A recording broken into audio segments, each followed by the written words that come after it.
Paul, this isn't an easy decision for you, I'm sure. So how long have you been thinking about this? Well, let me start this way. I'll give you a little background. I came up here on a 4-month contract and fell in love with all of it.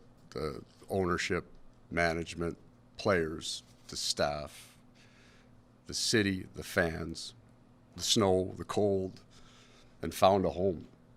A wonderful place, and I love this place. I love this team. And that's the driver, Paul, and how I got here today. So this is a good team. I'm a good coach. But sometimes when you take over a team and it's kind of like you're starting at the bottom of a mountain and you're pushing a rock up to the top, you can only get it to a certain place. And that's where I feel I'm at. And if you would allow me some arrogance, I would say that I'm better positioned than anyone to know that they need a new voice. They haven't quit on me. They're a good bunch of men. My relationship is strong with all of them, and I'm cheering for them. I am. But when you have a 26-year professional hockey coaching career, you know they need a new voice. They need somebody to help them get to that next place. It doesn't need to be a more experienced, necessarily more talented guy. It needs to be a different voice because it's the right time for it, and I know that. What was your first sign, though, Paul? Like, was this been building over the course of a week? Well, there's more. I'll just finish this. The second piece to this is kind of personal, professional. Going back to the bubble, to the lockout year, Paul, I didn't enjoy it. And that's the very first time in my career I can say I didn't enjoy coming to the rink. And I thought that maybe it was all of what was going on. And then I got fired up. Chevy did it again. He got those 2D and you get fired up. And if you lose some of that passion for the game, the love of the game, you can still be good, but you can't be as good as you should be or you could be. And that's how I feel I am. So this is where I'm at today. I think the day that I got hired here was a really, really good day for the Winnipeg Jets, and it was a really, really good day for me. And I feel exactly the same way today. This is a good day. This is a good team. They've got a great fan base. They love their players and their team. And I'm cheering for these guys. Like, I love these guys. I love this place. I know that it's time. And that's a good thing for the Jets. It's also a really, really good thing for me. Paul, do you feel then the club, in your mind, has underperformed this season? I think it can do better. One of you asked me a question the other day about inconsistency, and I kind of bristled at it. And I didn't finish it. I always tell you the truth. I just don't necessarily go into details. I think we've been very consistent. We're just under where we could be. We've been consistently under where we could be. Was there and I'm sorry if I missed the start, was there a... It was really good, Paul. It was magical. Sure it was. Was there a, I don't know if the last straw is the right term, but was there No. Mark and Kevin and I spoke last summer about what I was dealing with. Asking that question, am I the right guy going forward? It's really important to me for that to be true. Because if not, you're just taking a paycheck and it's about your own career. And I don't think I've ever been about that in my career, but I'm certainly past that now. There wasn't a last straw this was 100% my decision. And because I believe because Kevin and Mark and I had talked about it at length last summer, they understood it and accepted it, and we're positive about it. We have a deep friendship with these men, and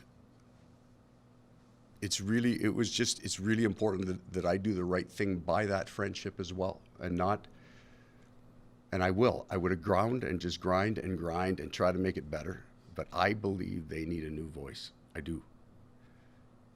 So they stopped listening? No, they kept listening. The message has got to change to be delivered a different way. It's what happens to us, right? The only guy who's been with a team longer than me is John Cooper, and he's won 2, and you need to. You need to after 8-9 years. get the team to that place. Or you need to do what I did. Take them from what I think is a bottom 10 situation and move them to a top 10 situation and be proud of that. And I am. I truly am. This is me having a very unique position to view all things and to understand with my experience what I'm seeing. They're trying. They're doing what I ask them to do. They need to get to a different level, and they're capable of it. This team is capable of it. And it's going to be capable. Well, Lord knows I would have done it 3 years ago, right? It becomes from you push. I guess I would suggest maybe it's the law of diminishing returns. You push the button the first time, you get a huge kick for it. 8 years later, and you can buy a whole bunch of different buttons. They need a different voice. Paul, just sort of to follow that up, I mean, was there any reason for the timing, say today as opposed to 2 weeks ago or 2 weeks from now?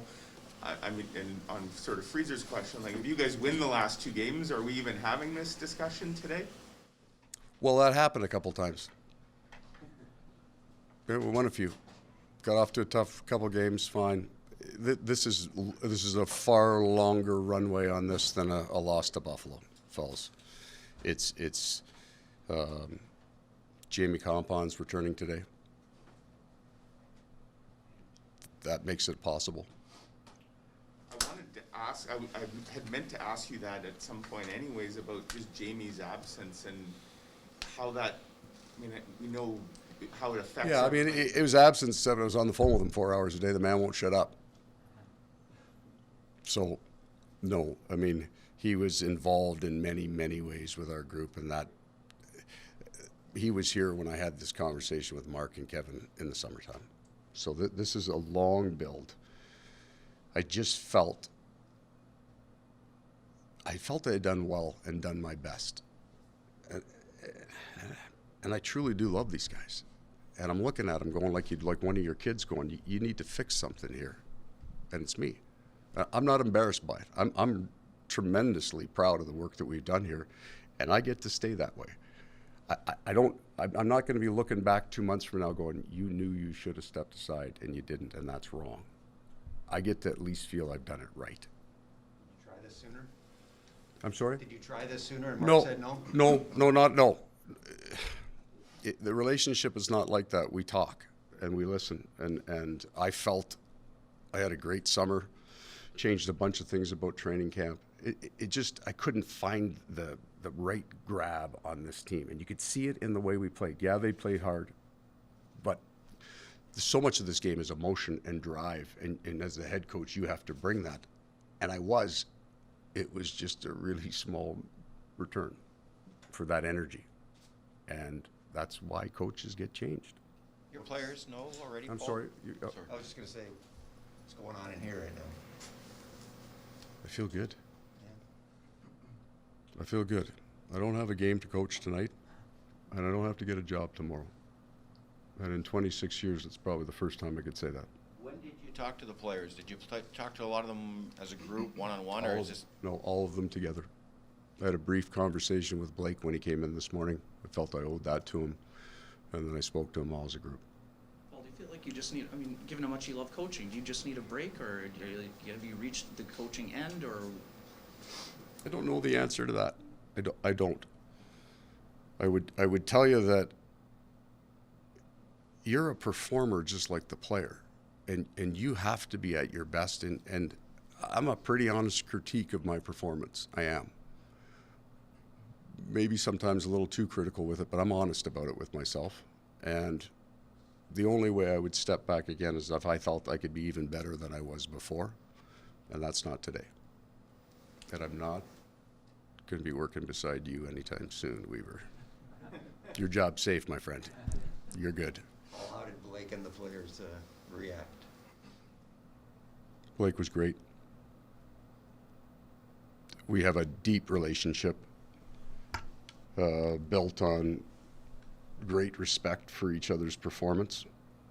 I think he knows that I've pushed as hard as I could for as long as I could. I know he knows that, and I feel that he has as well. So there was a handshake and a nod and an understanding. Think he was surprised though? Yeah, I mean, I think so. I mean, I think they all were, in truth, because I don't think that I never walked into the room and didn't feel like I had their attention. Look at it. You can see it from the stands maybe, and you can see it in pieces, but I'm in that room every day and I move around them. And this wasn't as, I'm looking at that team and I like it. And coming into the year, and I think it has a lot to do with the last 2 years of me not loving coming to the rink as much as I need to love to come to the rink, and I always have, even when things were shitty with bad teams. Sorry about that. I love coming to the rink. And it was more of a grind for me. And this fan base, this city, these players, all of you should expect more than that. You deserve better than that. I'm not embarrassed by it. I'm not at all. I've got a lot of games in, and I've lived every one of them, and I've enjoyed them. But I stopped enjoying them as much. The wins were twice as hard. That's when I felt it just, but that was just such an odd thing that you just thought it was just an odd thing. But last year was a tough year. No fans. Like, what's the point, right? Like and then this actually, I guess maybe this isn't necessarily a bunch of negative things that stacked up on this. This was, I've pushed as hard and as long as I can here. I love these guys. They need a new voice. And I know that. Paul, when you've been fired before, you have to build up emotional scar tissue. How has going through that in the past maybe prepared you for the acceptance of making this kind of decision? It no longer becomes a personal failure. When you get fired, that's the way you take it. And then you look around and watch everybody else going down too, and then you understand that it's part of the job. There is a shelf life for what we do. The only way that shelf life gets extended is if you can win championships. You need to win. And over a period of time, what I'm proud of is it wasn't an off-the-cliff moment that the team just went right into the tank and quit playing. None of my teams have ever done that. They stayed in the fight. I just didn't want to watch those guys fight for the rest of the year when I think they could be better with somebody else. Paul, over your time here, you've shown a pretty good knack of when the team is kind of falling off. You have an idea of why it is, you fix it, and it seemed to really earn trust from your players in your message, even with that losing streak you went on last year. It started to feel like, I don't know, after that losing streak or maybe this year, that the fix would come and then things would kind of fall apart a little bit quicker. Is there an explanation for that? Does that have something to do with where we are today? Yeah, that's a big piece of that. It's the law of diminishing returns. You can fire the engine up again, but it just doesn't stay running quite as long, right? It's just, it's why coaches get changed. Well, you're obviously a hockey lifer. Have you thought about another role in this sport other than coaching, like something in management, and is that a possibility down the road? Yeah, you know what? For the most part, I think that at the NHL level, you have to have built an expertise to come in and be good in any job. All of these jobs are tougher than we all know, right? So to be a good assistant general manager, you have to have, in my mind, built through that. I would tell you now that if I was going to put that kind of time into anything, it would be coaching, because I have an expertise in it. The fact that I don't know a whole bunch of these answers, I'm okay with. We know what the Jets have meant to you. The city of Winnipeg, this has been your home and your family's home. I mean, what's that decision, or how did that decision factor in and the potential having to leave there? It factored in a positive way. Part of my sense of responsibility isn't just to the organization, it's to the fans too. I could do a good job here. I could have continued. I just would have known it wasn't right. And I don't want to do that. I don't have to do that anymore. I'm at a point in my life and my career that I don't have to do that.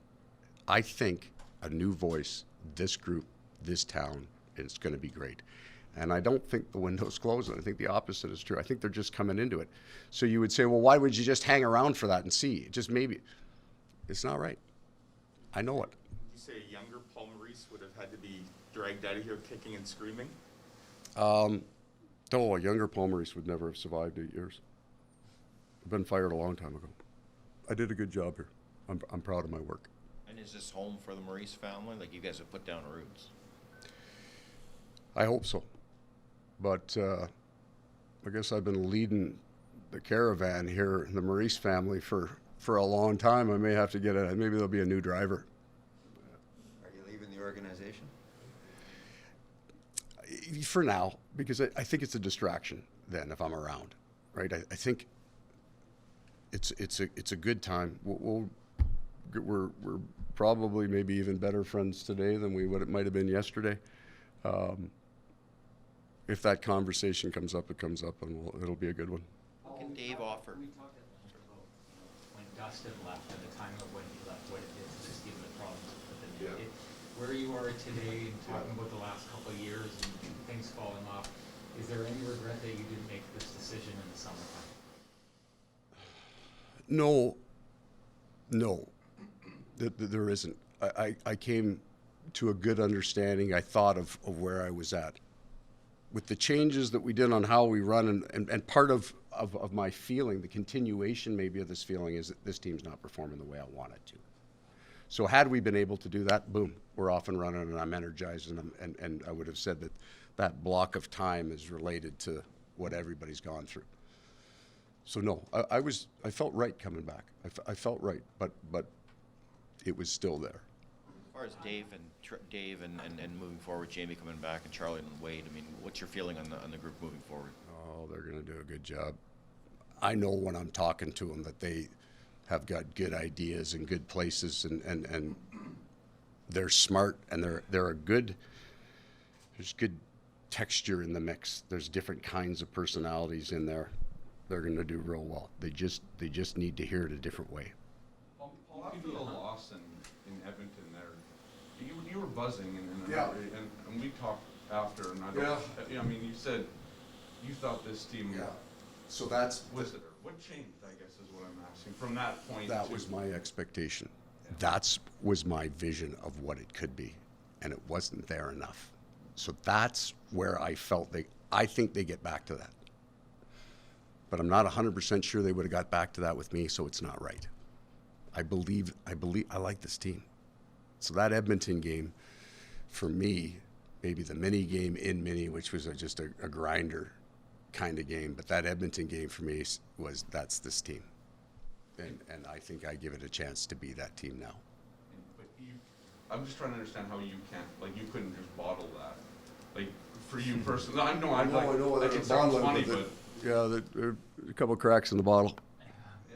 Old age cracks in the bottle. Paul, you're a humble guy, so you may reject the premise of this. I'm of the opinion that one of your legacies here will be, finding the player inside a guy like Blake Wheeler that we've seen compared to what he was before you got here, and taking players like Kyle Connor and Mark Scheifele and kind of turning them into everything I think the scouting staff ever would have hoped they would be. Was there kind of a message from the players when you had that conversation of I mean, is that the way they feel? Is that the way you potentially feel? I got a lot of very strong individual relationships with these players, and I think all of them are on a trajectory to get better. I think that is independent of the coach. This is a really good team, lots of firepower, lots of muscle. The driver in all of this is I'm so completely attached to these guys and this group that I know they need something different. I know it. So it became the right thing to do. Can you put your finger on what they need different? Well, you know what? That's not my job anymore, Paulie. I don't have to answer for yesterday's practice. Expect the new guy to be more of a hard ass or less of a hard ass, or? He's going to be a real good coach. It's neither. It's the right timing on all of those things. And when your timing comes off, you can hit it for a while. And when your timing is off, you miss the important coachable moments. So all brand new relationships get developed now. And that's part of better timing with players maybe that have fallen off a little bit because my timing so I'm just using the word for relationship. If my relationship is off, they all get a brand new clean kind of slate. There's some proving that has to go on. There'll be some focus in the game tonight. There'll be some sharpness. So those were the things that we were talking about I was trying to find. So that's almost inherently built into it. And those relationships are already solid, they'll grow. This team's gonna be good. You talked about your relationship with a lot of, What's your legacy here, Paul? I think I understood the Jets, where they were at, the team, the city, and I was able to embrace that and be part of it. And I think I pushed that rock pretty far up that mountain, and I'm really comfortable where I hand it off. on the subject of relationships, you talked about the ones you have with some other coaches and mentors, Jim Rutherford, Pete DeBoer. Have you talked to them, others in the coach, as you kind of made this decision? No? No. I sent one text to Pete DeBoer this morning. It was, I win. Paul, you took this job on an interim basis, you know. What's the biggest lesson that you learned during that time here? The intern part of it, or the entire job? Entirety, yeah. Oh. That there's just a whole lot of really, really, really good people in this game. And I know we hear a lot of stories about the tough situations in this game. But I will leave with an incredible relationship with owners, management, trainers, coaches, and players like I've never before. At all levels, I'm connected to these guys like I had never been in another room before. All of them. Like, I care for every one of them. I love every one of them. I want the best for them. And I want the best for me, too. And that's why we're here today. Boudreaux's success in Vancouver affect you, your timing? No, I'm happy for Jimmy. Jimmy's got phenomenal timing, by the way. Hey, just the last thing. Thank all of you. I mean, we may agree or disagree, but I always felt you dealt with me professionally. I tried to do the same, but sometimes I was a bit of an ass. I get that. But thank you, because if you're going to run a team in a Canadian market, it can be a real nasty place, and I never felt it got personal. I got no problem with your opinions. Half the time I wouldn't tell you, but I thought you were right. Half the times I thought you were dead wrong. But thank you. And I thank you kind of for my family too, because it all trickles down. So I appreciate it. I'll leave you with this one last thought. I've said it once before, but if you were going to start something, it was a great day when I got hired by the Jets, for the Jets and for me. And today's a great day too, for the Jets and for me as well. So thank you all very much. Merry Christmas, Happy New Year, everybody.